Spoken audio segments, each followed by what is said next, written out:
मुंबई में अब काम करना और खास करके ऑफिस लेकर काम करना बहुत महंगा पड़ने वाला है, क्योंकि मुंबई में ऑफिसेस के किराए शायद पूरे देश में सबसे ज्यादा बढ़े हैं। ये किराए जो बढ़े हैं, क्या ये सच में बढ़े हैं या कोई इन्हें इन्फ्लेट कर रहा है? आइए जानते हैं क्या है पूरा माजरा, और इसे जानने के लिए आपको हमारे साथ हमारे इस वीडियो में अंत तक बने रहना जरूरी है। नमस्कार, मैं हूं वरुण सिंह और आप देख रहे हैं स्क्वायर फीट इंडिया।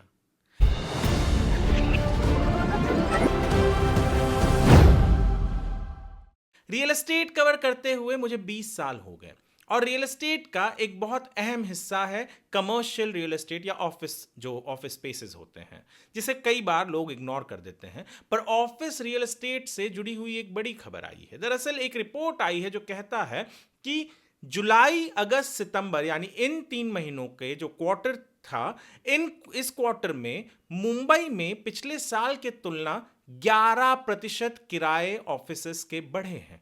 जी हां, 11%।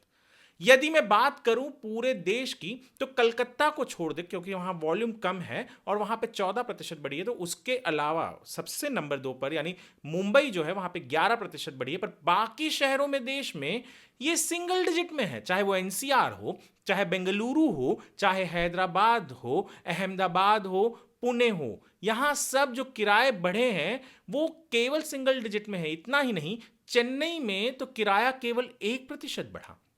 तो मुंबई में क्यों बढ़ रहा है इतना?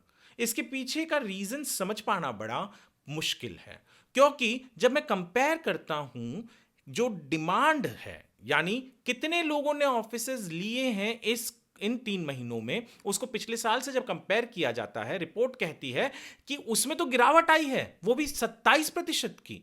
यानी पिछले साल जितने ऑफिसेज गए उससे 27% कम ऑफिसेज इन 3 महीनों में उसी पीरियड में गए हैं।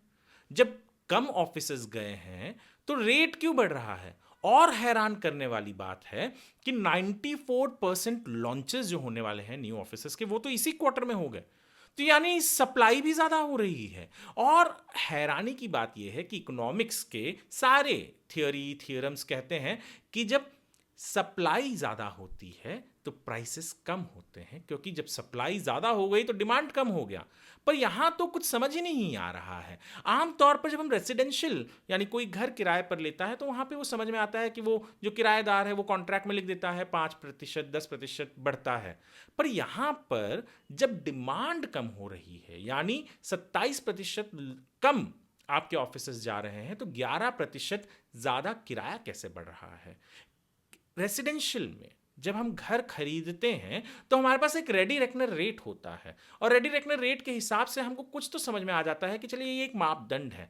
पर रेंटल में क्या है? क्या ये कुछ बिल्डर्स और कुछ रियल एस्टेट एजेंट्स अपने हिसाब से रेट डिसाइड कर लेते हैं कि हाँ यहाँ का रेंटल इतना ही होना है, या फिर उसके पहले कुछ डील्स हुए हैं जो उन्होंने ही डिसाइड किया था क्या रेट पे जाना है? ये मार्केट फैक्टर क्या है जो आपके रेंटल को डिसाइड करता है? ऐसा कोई भी ट्रांसपेरेंट मार्केट फैक्टर तो कहीं नजर नहीं आता। बिल्डिंग बड़ी आलीशान है, ऐसा भी नहीं। अब एक आम इंसान को, केवल यदि हम उन लोगों को छोड़ दे जो टॉप लेवल पे है, पर एक आम इंसान को बीकेसी के कई ऐसे इमारत हैं जहां कुर्ला से या बांद्रा से पहुंचने में बहुत दिक्कत होती है। हाँ, अभी मेट्रो आया है, पर मेट्रो जो है वो भी आपको एक तरफ छोड़ता है। जो मेन बीकेसी है, जी ब्लॉक है, यहां सब पहुंचने के लिए आज भी आपको वहां के ऑटोज पर निर्भर रहना पड़ता है। और कुर्ला स्टेशन से उतरकर ऑटो में पहुंचने की बात आप समझ जाइए। आप भी जानते हैं क्या क्या, किस तरीके की पापड़ बेलने पड़ते हैं या कितना ज़्यादा किराया देना पड़ता है।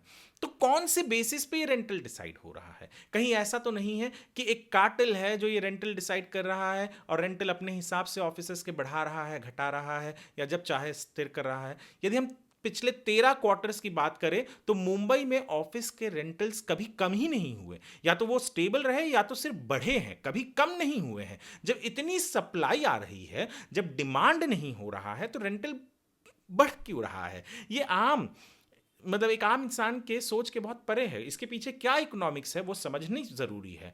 कहीं ऐसा तो नहीं है कि यहां पर भी कोई पॉलिसी लाने की जरूरत पड़ जाए, नहीं तो ऐसा ना हो कि इस तरीके से रेंटल्स बढ़ते रहें और मुंबई एक हिसाब से अनअफोर्डेबल हो जाए, कमर्शियल स्पेसेस, ऑफिस स्पेसेस, और बहुत से लोग यहां मुंबई छोड़कर किसी और शहर में जाए और ऑफिसेस खोल दें, तो मुंबई के लिए बहुत बड़ा नुकसान होगा।